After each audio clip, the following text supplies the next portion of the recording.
దేవరపల్లి అనే గ్రామంలో వెంకటరామయ్య అనే గుమస్తా తన కొడుకు చందును ప్రేమతో పెంచాడు. పేదరికంలోనూ కష్టాల్లోనూ అతని కల, నా కొడుకు పెద్దవాడవాలి. చందు చదువులో ఎంతో మెరుగ్గా ఉండేవాడు. కానీ స్కూల్ ఫీజు, యూనిఫామ్ ఖర్చులు పెట్టేందుకు నాన్న రాత్రుళ్ళు పనులు చేసేవాడు. ఒకసారి ప్రతిభా అవార్డు కోసం 500 రూపాయలు అవసరమయ్యేసరికి నాన్న గాయాలతో కూడిన చేతులతో ఆ డబ్బు తెచ్చాడు. ఇంటర్మీడియట్ తర్వాత చందు ఇంజనీరింగ్లో సీట్ పొందాడు. నాన్న పొలం తాకట్టు పెట్టి ఫీజు కట్టాడు. చందు కష్టపడి చదివి, జాబ్ సంపాదించాడు. అమెరికా వెళ్లే అవకాశం వచ్చింది. అయితే అప్పటికే నాన్న ఆరోగ్యంగా లేకపోయాడు. అప్పుడే చందు నిర్ణయం తీసుకున్నాడు.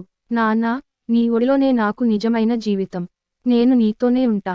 ఆ మాటలకే వెంకటరామయ్య ఆనందంతో కన్నీళ్లు పెట్టుకున్నాడు. కొడుకు అదే గ్రామంలో నాన్నగారి ఆశయాలు అనే పేరుతో ఒక పాఠశాల ప్రారంభించాడు. ప్రతి సంవత్సరం తల్లిదండ్రుల దినోత్సవం రోజు అక్కడ చిన్న వేడుక జరుగుతుంది.